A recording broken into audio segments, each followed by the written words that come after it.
This content is AI generated for informational purposes only and should not be directly used for clinical decision-making. Hello and welcome back to the Neurosurgery Hub podcast. I'm Dr. Aris, Senior Attending Neurosurgeon. And I'm Dr. Alara, Research Fellow. Today, we're looking at a fascinating new study from Acta Neurochirurgica, published in 2026, titled Pretemporal Anteromedial Interdural Approach to Meckel's Cave, How I Do It. The lead author is Sabino Luzzi, and it's a very practical how-to on a complex surgical corridor. This is a great choice, Alara. Meckel's Cave is notorious real estate. It's sitting right there in the posterolateral portion of the paracellar region, and traditionally, getting there meant significant manipulation of the cavernous sinus or the temporal lobe. But this paper focuses on the interdural approach. Before we dive into the steps, let's talk about that terminology. There's often some confusion between epidural and interdural in this context. Exactly. The authors point out that while Dolent popularized the epidural approach in the 90s, it is technically interdural because the surgical plane lies between the meningeal and periosteal dural layers. However, they note that the term epidural remains appropriate, as Roche and colleagues emphasized, because the technique relies on a dissection plane that is entirely extradural. Essentially, we are exploiting the natural plane between the temporal dura propria and the meningeal layer of the lateral wall of the cavernous sinus. Right. It's about staying within the walls of the cave without actually entering the intradural space until you need to. The paper describes Meckel's cave as a truly interdural recess. It encloses the Gasserian ganglion and the proximal rootlets of the fifth cranial nerve, which they refer to as the pars triangularis. And it's the anatomy of that lateral wall that makes this possible. The authors provide a very clear description of the boundaries. The paracellar space is lateral to the sella and medial to the temporal dura. It's bounded superiorly by the meningeal dura and the carotid oculomotor membrane. But the key for this specific approach is the anteromedial or AM corridor. That's an important distinction. The paper mentions three interdural corridors to the posteromedial portion of Meckel's cave: the infratrochlear transcavernous, the anteromedial, and the anterolateral. Why did Luzzi and his team focus on the AM corridor for this How I Do It? They argue that the AM corridor, which is delimited specifically by the first and second divisions of the trigeminal nerve, V1 and V2, provides the most straightforward, favorable, and safe route. It allows you to address the anatomical overlap between the upper half of the Gasserian ganglion and the inferior third of the lateral wall of the cavernous sinus, which is usually the most challenging area to expose. Let's get into the technical steps.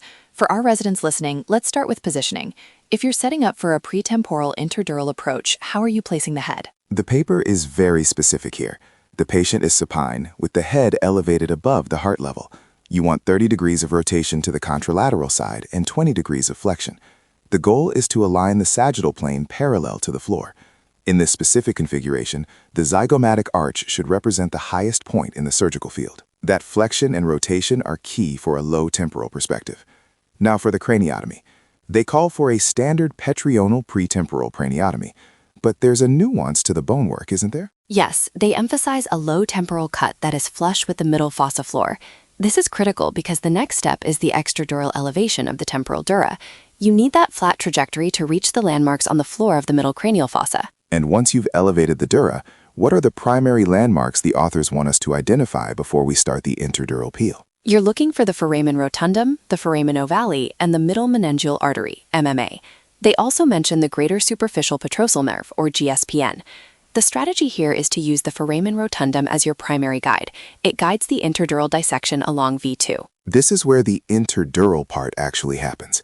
Talk us through the dissection of the lateral wall. So the dissection starts at the foramen rotundum and proceeds toward the corridor between V1 and V2.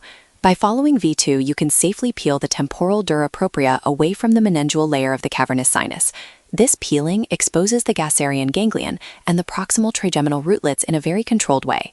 They also mention the petrolingual ligament at the medial inferior margin, which bridges the petrous apex to the sphenoid lingula.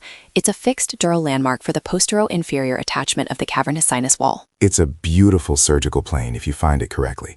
The paper notes that this approach converts multi-compartmental lesions, say a trigeminal schwannoma that sits in both the middle and posterior fossas, into a unified paracellar surgical corridor. It spans from the superior orbital fissure all the way back to the porus trigeminus. Exactly. And once you have that exposure, the authors describe the tumor resection itself.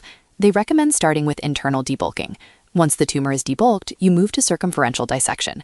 Because you've already established that interdural plane, you can separate the tumor from the surrounding structures, like the internal carotid artery and the other cranial nerves within the cavernous sinus, with much less risk. And what about the extension into the posterior fossa? Many Meckel's cave tumors have a dumbbell shape. The authors state that if the tumor extends into the posterior fossa, the approach allows for extension through the porous trigeminus.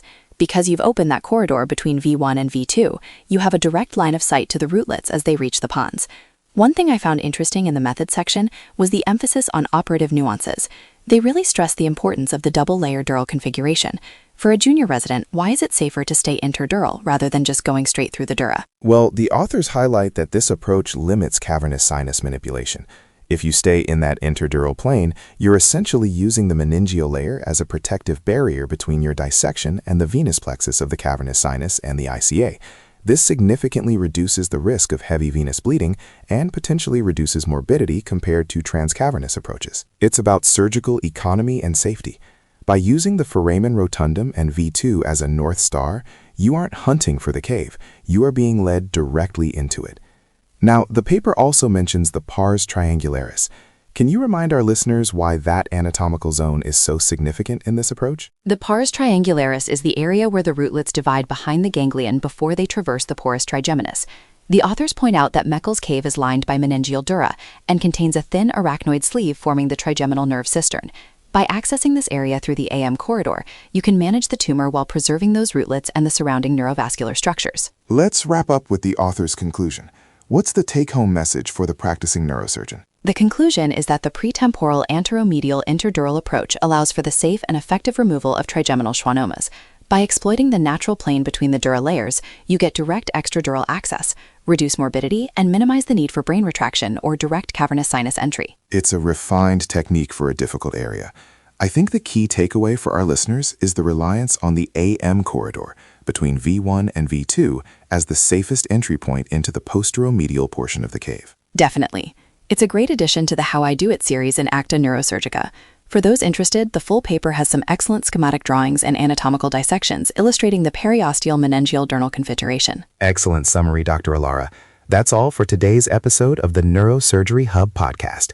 We hope this breakdown of the pretemporal anteromedial interdural approach helps you in your next skull base case. Thanks for listening. We'll see you in the next episode.